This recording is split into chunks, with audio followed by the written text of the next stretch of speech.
ಎಲ್ಲರಿಗೂ ನಮಸ್ಕಾರ. ಇವತ್ತಿನ ವಿದ್ಯಮಾನಗಳು ಅಂತಂದರೆ ಇತ್ತೀಚಿನ ವಿದ್ಯಮಾನಗಳಲ್ಲಿ ನಾವು ನೋಡ್ತಾ ಇದ್ದೇವೆ. ಶಂಕರಾಚಾರ್ಯರ ವೈಯಕ್ತಿಕ ನಿಂದೆಯನ್ನು ಮಾಡಿದ್ದಾರೆ ಅಂತ ಸಾಮಾಜಿಕ ಜಾಲತಾಣಗಳಲ್ಲಿ ನಾವು ವಿಡಿಯೋಗಳು ನೋಡ್ತಾ ಇದ್ದೀವಿ, ಉಡುಪಿ ಶ್ರೀಕೃಷ್ಣ ಮಠದಲ್ಲಿ. ಹೀಗಾಗಿ ಅದಕ್ಕೆ ಕ್ಷಮಾಪಣೆ ಕೇಳಬೇಕು ಅಥವಾ ಕಾನೂನು ವಿರುದ್ಧ ಹೋರಾಡಬೇಕು ಇತ್ಯಾದಿಗಳು ಒಂದು ಏನು ಶಂಕರಾಚಾರ್ಯರ ಅನುಯಾಯಿಗಳು ಮತ್ತು ಭಕ್ತರು ಏನು ಪ್ರತಿಭಟನೆ ಮಾಡ್ತಿದ್ದಾರೆ ಸಾಮಾಜಿಕ ಜಾಲತಾಣಗಳಲ್ಲಿ. ಅದರಂತೆಯೇ ಹಿಂದೆ ಒಂದು ಭಾರತೀಯ ತೀರ್ಥರ ಸ್ವಾಮಿಗಳ ಒಂದು ಅಧ್ಯಕ್ಷತೆಯಲ್ಲಿ ಬಂದಂಥ ಯಾವುದೋ ಪುಸ್ತಕಗಳು, ಅದರಲ್ಲಿ ವ್ಯಾಸರಾಜ ಗುರುಸಾರ್ವಭೌಮರನ್ನು ನಿಂದನೆ ಮಾಡಿರತಕ್ಕಂಥದ್ದು ಇತ್ಯಾದಿ ವಿಷಯಗಳು ಸಾಕಷ್ಟು ನಾವು ಇವತ್ತಿನ ವ್ಯವಸ್ಥೆಯಲ್ಲಿ ನಾವು ನೋಡ್ತಾ ಇದ್ದೀವಿ. ಇದಕ್ಕೆಲ್ಲ ಪರಿಹಾರ ಇಲ್ಲವೇ ಇಲ್ವಾ ಅಂತ ನನ್ನನ್ನು ಕೆಲವರು ವಾಟ್ಸಪ್ ಮುಖಾಂತರ ಮತ್ತು ಫೋನ್ ಮಾಡಿ ನನ್ನನ್ನು ತುಂಬ ಜನ ಕೇಳಿದ್ರು. ನನ್ನ ವಿಷಯ ಏನಪ್ಪ ಅಂತಂದರೆ, ಮೊದಲನೇದಾಗಿ ಯಾವುದೇ ವ್ಯಕ್ತಿಗತ ನಿಂದನೆಯನ್ನು ನಾವು ಮಾಡಲಿಕ್ಕೆ ಹೋಗಬಾರ್ದು. ಕಾರಣ ಏನು ಅಂತಂದರೆ, ಆ ವ್ಯಕ್ತಿಯಿಂದ ನಮ್ಗೆ ಆಗಬೇಕಾದ್ದೇನಿಲ್ಲ. ಒಬ್ಬ ವ್ಯಕ್ತಿ ಒಬ್ಬರಿಗೆ ಬೇಕಾಗಿರ್ತಾನೆ, ಕೆಲವರಿಗೆ ಬೇಕಾಗಿರೋದಿಲ್ಲ. ಒಬ್ಬ ವ್ಯಕ್ತಿ ಕೆಲವರಿಗೆ ಬೇಕಾಗಿರ್ತಾನೆ, ಒಬ್ಬರಿಗೆ ಬೇಕಾಗಿರೋದಿಲ್ಲ. ಹೀಗಿರುವ ವ್ಯವಸ್ಥೆಯಲ್ಲಿ ನಾವು ಯಾವುದೇ ವ್ಯಕ್ತಿಗತ ಈಗ ನಿಂದನೆಯನ್ನು ಮಾಡಲಿಕ್ಕೆ ಹೋಗ್ದಲೆ ಸೈದ್ಧಾಂತಿಕವಾಗಿ ಏನು ವ್ಯವಸ್ಥೆ ಇದೆ, ಈಗ ಅವರು ಜೀವ ಬ್ರಹ್ಮ ಐಕ್ಯವನ್ನು ಹೇಳ್ತಾರೆ ಅದ್ವೈತಿಗಳು, ದ್ವೈತರು ಜೀವ ಬ್ರಹ್ಮ ಭೇದವನ್ನು ಹೇಳ್ತಾರೆ. ಈ ನಿಟ್ಟಿನಲ್ಲಿ ಕೂತ್ಕೊಂಡು ನಿಮ್ಮ ಹತ್ರ ಏನು ವೇದಗಳ ಪ್ರಮಾಣ ಇದೆ, ಯಾಕೆಂದರೆ ನಾವೆಲ್ಲ ವೈದಿಕ ಮತದವರು, ವೇದವನ್ನು ಪ್ರಮಾಣ ಅಂತ ಹೋಗ್ತೀವಿ. ಹೀಗಾಗಿ ವೇದಗಳಲ್ಲಿ ಇತ್ಯಾದಿ ಗ್ರಂಥಗಳಲ್ಲಿ ಪುರಾಣ ಇತಿಹಾಸಗಳಲ್ಲಿ ಏನಿದೆ ಅಂತ ನೀವುಗಳು ಚಿಂತನೆ ಮಾಡಬೇಕು. ಅದರಂತೆಯೇ ಅವರು ಏನು ಜೀವ ಬ್ರಹ್ಮ ಐಕ್ಯವನ್ನು ಹೇಳ್ತಿದ್ದಾರೆ, ನಿಮ್ಮಲ್ಲಿ ಏನು ವೇದ ಪ್ರಮಾಣಗಳಿದ್ದಾವೆ ಅದನ್ನು ನೀವು ಚಿಂತನೆ ಮಾಡಿ. ಇದೆಲ್ಲ ಅತ್ಯಂತ ಉದ್ದಾಮ ಪಂಡಿತರು ಇವರ ಲೆವೆಲ್ಲಾಗುವಂತಹ ವಿಷಯಗಳು. ಇವತ್ತ್ಯಾರೋ ಸಾಮಾಜಿಕ ಜಾಲತಾಣಗಳಲ್ಲಿ ಜೀವಬ್ರಹ್ಮ ಐಕ್ಯದ ಬಗ್ಗೆ ಬರೀತಾರೆ, ಅದೆಲ್ಲ ಅಪ್ರಸ್ತುತ. ನೀವು ಮಾಡಿ ಸೈದ್ಧಾಂತಿಕವಾಗಿ ಹೋರಾಟಗಳು ಎಲ್ಲ ರೀತಿಯಲ್ಲೂ ಇದ್ದಾವೆ. ಅದನ್ನು ಆ ಮಟ್ಟದ ಅಥವಾ ಎಲ್ಲ ಮಟ್ಟದ ಪೀಠಾಧಿಪತಿಗಳು, ಅದ್ವೈತ ಮಠದ ಪೀಠಾಧಿಪತಿಗಳು ಅಥವಾ ದ್ವೈತ ಮಠದ ಪೀಠಾಧಿಪತಿಗಳು, ಅವ್ರಿಗೆ ಸ್ವಧರ್ಮ ಸ್ಥಾಪನೆ ಪರಧರ್ಮ ಸಹಿಷ್ಣುತೆ ಮುಖ್ಯವಾದ ಗುರಿ. ಹೀಗಿರಬೇಕಾದ್ರೆ ಪರಮತ ಖಂಡನ, ಸ್ವಮತ ಸ್ಥಾಪನೆ ಅಂತ ಒಂದು ವ್ಯವಸ್ಥೆ ಇದೆ. ಖಂಡನ ಅನ್ನೋ ವಿಷಯದಲ್ಲಿ ಅವ್ರನ್ನ ದೂಷಣೆ ಮಾಡಬೇಕು ಅಂತಾಗಲಿ, ಅವರನ್ನು ವೈಯಕ್ತಿಕವಾಗಿ ನಿಂದನೆ ಮಾಡಬೇಕು ಅಂತ ತಾತ್ಪರ್ಯ ಅಲ್ಲ.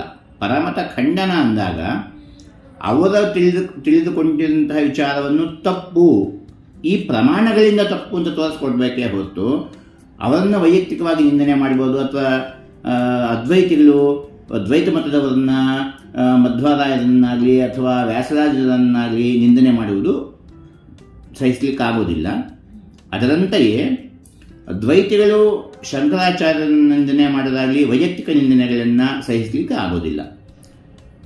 ನನ್ನ ಒಟ್ಟಾರೆ ಅಭಿಪ್ರಾಯ ಏನು ಅಂತಂದರೆ, ಸೈದ್ಧಾಂತಿಕವಾಗಿ ಯಾವುದೇ ಭಿನ್ನಾಭಿಪ್ರಾಯಗಳಿದ್ದರೂ ಕೂಡ ನಾವೆಲ್ಲ ಒಟ್ಟಾಗಿ ಇವತ್ತಿನ ಸಾಮಾಜಿಕ ವ್ಯವಸ್ಥೆಯಲ್ಲಿ ಬ್ರಾಹ್ಮಣರು ಅಂತ ಕಲಿಸ್ಕೋತಾ ಇದ್ದೀವಿ.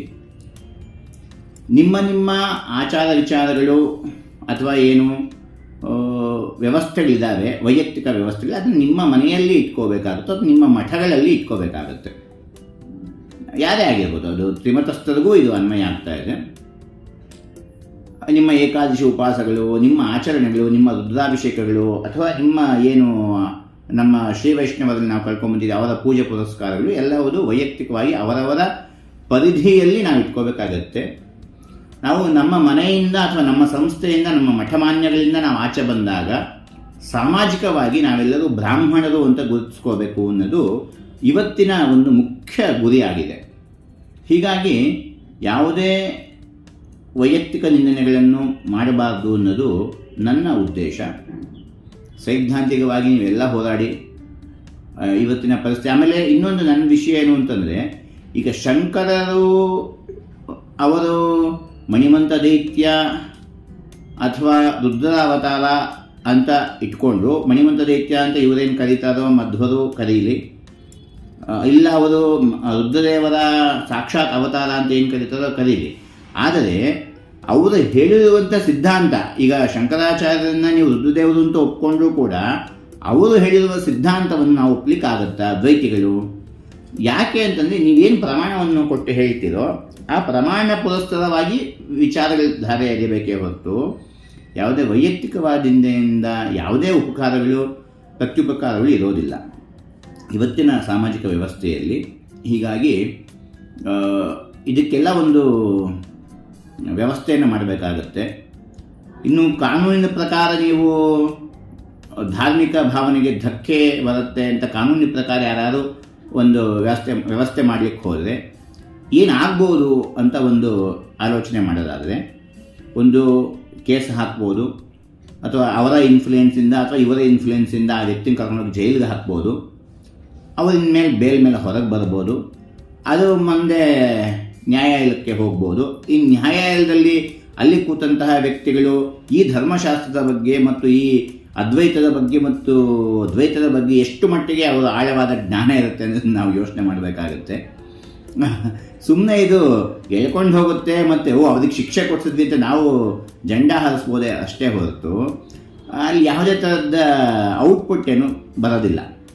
ಹೀಗಾಗಿ ಹಾಗೇನಾದರೂ ಧಾರ್ಮಿಕ ಭಾವನೆಗಳಿಗೆ ಧಕ್ಕೆ ತಂದಂತಹ ಕೇಸ್ಗಳಲ್ಲಿ ಎಷ್ಟು ಜನಕ್ಕೆ ಶಿಕ್ಷೆ ಆಗಿದೆ?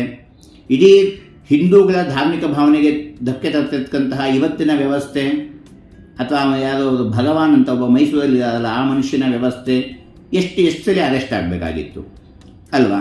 ಹೀಗೆ ಧಾರ್ಮಿಕ ಭಾವನೆಗಳಿಗೆ, ಬಹುಜನರ ಧಾರ್ಮಿಕ ಭಾವನೆಗಳಿಗೆ ವ್ಯವಸ್ಥೆ ಧಕ್ಕೆ ತರ್ತೀವಿ ಅನ್ನೋ ವ್ಯವಸ್ಥೆಯಲ್ಲಿ ನಾವು ಕಾನೂನಿನ ಪ್ರಕಾರ ಹೋದರೆ ಖಂಡಿತವಾಗ್ಲೂ ಅದರಿಂದ ಏನೂ ಉಪಯೋಗ ಇಲ್ಲ. ಇವತ್ತು ನಾವು ನೋಡ್ತಾ ಇದ್ದೀವಿ. ಹೀಗಾಗಿ ಯಾಕೆ ಹಿಂದೂಗಳು ಇವತ್ತು ನಾವು ಎಷ್ಟು ಜನ ಇದ್ದೀವಿ, ನಮ್ಮ ಧಾರ್ಮಿಕ ಭಾವನೆಗಳಿಗೆ ಎಷ್ಟು ಜನ ಧಕ್ಕೆ ತರ್ತಾ ಇದ್ದಾರೆ, ಅವ್ರಿಗೆ ಏನು ಕಾನೂನಿನ ಕ್ರಮ ಆಗಿದೆ, ಇದೆಲ್ಲ ನಾವು ಯೋಚನೆ ಮಾಡಿದಾಗ ಇದಕ್ಕೇನು ನೆವರ್ ಎಂಡಿಂಗ್ ಇವೆಲ್ಲ. ಸುಮ್ಮನೆ ಆಮೇಲೆ ಯಾವುದೋ ಒಂದು ತಮಾಷೆಗೆ RSSನ ಒಂದು ವಿದ್ಯಾನಂದ ಶೆಣೈಯವರು ಒಂದು ಮಾತು ಹೇಳ್ತಾರೆ. ಯಾವುದೋ ಒಂದು ದೇವಸ್ಥಾನದಲ್ಲಿ ತೀರ್ಥ ಯಾರಿಗೆ ಮೊದಲು ಕೊಡಬೇಕು ಅಂತ ಒಂದು ದೊಡ್ಡ ಗಲಾಟೆ ಆಗುತ್ತೆ, ಅದು ಸುಪ್ರೀಂ ಕೋರ್ಟ್ಗೆ ಹೋಗುತ್ತೆ. ಅಲ್ಲಿ ಜಡ್ಜ್ ಕೇಳ್ತಾರಂತೆ, ವಾಟ್ ಯು ಮೀನ್ ಬೈ ತೀರ್ಥ ಅಂತ. ತೀರ್ಥ ಅಂದರೆ ಏನು ಅಂತ ಮಹತ್ವ ಗೊತ್ತಿಲ್ಲದೆ ಇರುವಂತಹ ಒಬ್ಬ ವ್ಯಕ್ತಿ ಹತ್ರ ನಾವು ತೀರ್ಥ ಯಾರಿಗೆ ಮೊದಲು ಕೊಡಬೇಕು ಅಂತ ಜಗಳ ಮಾಡ್ಕೊಂಡು ಹೋದರೆ ಎಷ್ಟು ಹಾಸ್ಯಾಸ್ಪದ ಆಗುತ್ತೆ ಅಂತ ಒಂದು ಮಾತನ್ನ ಮಾನ್ಯ ವಿದ್ಯಾನಂದ ಶೆಣೈಯವರು ತುಂಬ ಚೆನ್ನಾಗಿ ಅವರ ಪ್ರವಚನದಲ್ಲಿ ಹೇಳಿದ್ದಾರೆ. ಆಯ್ತಲ್ಲ, ಹೀಗೆಲ್ಲ ಇದ್ದಾಗ ಆಮೇಲೆ ಯಾವುದೋ ಒಂದು ಆನೆಗೆ ಯೂತ್ ಆಕಾರದ ನಾಮ ಹಾಕಬೇಕು, ವೈ ಆಕಾರದ ನಾಮ ಹಾಕಬೇಕು ಅಂತ ಮತ್ತೆ ಅದು ಗಲಾಟೆ ಆಗಿದೆ, ಅದು ಕೋರ್ಟ್ಗೆ ಹೋಗುತ್ತೆ. ಕೋರ್ಟಿನ ಜಡ್ಜ್ಮೆಂಟ್ ಬರೋಷ್ಟರಲ್ಲಿ ಆನೆ ಸತ್ತು ಹೋಗಿರುತ್ತೆ. ಇದೆಲ್ಲ ತಮಾಷೆಯ ಅಥವಾ ನಿಜವಾದ ಕಥೆ ಆದರೂ ಕೂಡ ಔಟ್ಕಮ್ ತಗೋಬೇಕಾಗತ್ತೆ ನಾವು. ಹೀಗಾಗಿ ಯಾವುದೇ ಕಾರಣಕ್ಕೂ ವೈಯಕ್ತಿಕ ನಿಂದನೆಗಳು ಮತ್ತು ಕಾನೂನಿನ ಪ್ರಕಾರ ಇವತ್ತು ನೋಡಿ ಅವ್ರ ಮೇಲೆ ಇವ್ರ ಮೇಲೆ ಅವ್ರ ಇನ್ಫ್ಲುಯೆನ್ಸು ಇದೆಲ್ಲ ವ್ಯವಸ್ಥೆಗಳಿದ್ದೇ ಇದೆ, ಅದೆಲ್ಲ ಬಗೆಹರಿಯೋ ವಿಷಯಗಳಲ್ಲ. ಯಾವುದೇ ಮತಾಚಾರ್ಯರನ್ನು ವೈಯಕ್ತಿಕ ನಿಂದೆಯನ್ನು ಮಾಡದೆ ಸೈದ್ಧಾಂತಿಕವಾಗಿ ನೀವು ಬೇಕಾದಷ್ಟು ಹೋರಾಡಿ, ಅವರಲ್ಲಿ ಯಾರು ಎಕ್ಸ್ಪರ್ಟ್ಸ್ ಇರ್ತಾರಲ್ಲ ಪಂಡಿತರು ಅನ್ನಿಸ್ಕೊಂಡವ್ರನ್ನ ಅವ್ರನ್ನ ಕೂಡಿಸಿ, ಈ ಊರ ಕಡೆ ಪಂಡಿತರು ಅನ್ನೋರನ್ನ ಕೂಡಿಸ್ಕೊಂಡು ಸೈದ್ಧಾಂತಿಕವಾಗಿ ನೀವು ಫೈಟಿಂಗ್ ಮಾಡಿ, ಎಷ್ಟು ಬೇಕಾದ್ರೂ ಫೈಟಿಂಗ್ ಮಾಡಿ, ಆಯ್ತಲ್ಲ. ಅದು ಸಾತ್ವಿಕವಾದ ರೀತಿಯಲ್ಲಿ ಮಾಡಿದಾಗ ಅದಕ್ಕೊಂದು ಮಹತ್ವ ಇರ್ತದೆ. ಹೀಗಾಗಿ ಯಾವುದೇ ವೈಯಕ್ತಿಕ ಬಿಟ್ಟು ಸೈದ್ಧಾಂತಿಕವಾಗಿ ನಾವು ಏನು ಬೇಕಾದರೂ ವ್ಯವಸ್ಥೆ ಮಾಡಿಕೊಳ್ಳೋಣ. ಆದಷ್ಟು ಯಾರೇ ವೈಯಕ್ತಿಕ ನಿಂದೆಯನ್ನು ಮಾಡಿದಾಗ ಆ ಮಠದ ವ್ಯವಸ್ಥೆಯಲ್ಲಿರ್ತಂತಹ ಪೀಠಾಧಿಪತಿಗಳು ಇಲ್ಲಿ ಮೂರು ಮಠದ ನಾನು ಹೇಳ್ತಿರೋದು, ಮೂರು ಮಠದವರಲ್ಲ, ಮೂರು ಮತದವರು ದ್ವೈತ, ವಿಶಿಷ್ಟಾದ್ವೈತ ಮತ್ತು ಅದ್ವೈತಿಗಳು, ಪೀಠಾಧಿಪತಿಗಳು ಅದನ್ನು ತಡೆ ಹಿಡಿಯುವ ಮತ್ತು ಅದಕ್ಕೆ ಕಡಿವಾಣ ಹಾಕುವ ವ್ಯವಸ್ಥೆ ಮಾಡಬೇಕೇ ಹೊರತು ಅವರ ಒಂದು ಅಧ್ಯಕ್ಷತೆಯಲ್ಲಿ ಇಂತಹ ಕಾರ್ಯಕ್ರಮಗಳು ನಡೀಬಾರ್ದು. ಇದು ಸಾಮಾಜಿಕವಾದ ವ್ಯವಸ್ಥೆಯಲ್ಲಿ ನಾವಿದ್ದೀವಿ ಇವತ್ತಿನ ಪರಿಸ್ಥಿತಿಯಲ್ಲಿ. ಇದ್ಯಾವುದು ಆಗಬಾರ್ದು ಅಂತ ನಾನು ಹೇಳ್ತಿದ್ದೀನಿ. ಮತ್ತು ಈ ನನ್ನ ವಿಡಿಯೋಗೆ ನೀವು ಸಿಕ್ಕಾಪಟ್ಟೆ ಕಮೆಂಟ್ಸು, ಏಕವಚನದಲ್ಲಿ ಬೋಸು ಆ ಥರ ಯಾವನಾದರೂ ಹಾಕೋ ವ್ಯವಸ್ಥೆಗಳಿರುತ್ತೆ. ಯಾಕೆಂತಂದರೆ ಎಲ್ಲರೂ ಪಾಪ ರೊಚ್ಚಿಗೆದ್ದುಬಿಟ್ಟಿಲ್ಲ. ಅದು ಯಾವುದಕ್ಕೂ ಅವಕಾಶ ಬೇಡ. ನಾನೇನು ಕಂಟೆಂಟ್ ಹೇಳಿದ್ದೀನಿ ಆ ಕಂಟೆಂಟ್ ಮಾತ್ರ ತಗೊಳ್ಳಿ. ಎಲ್ರಿಗೂ ಒಳ್ಳೆಯದಾಗಲಿ, ಶುಭವಾಗಲಿ. ನಮಸ್ಕಾರ.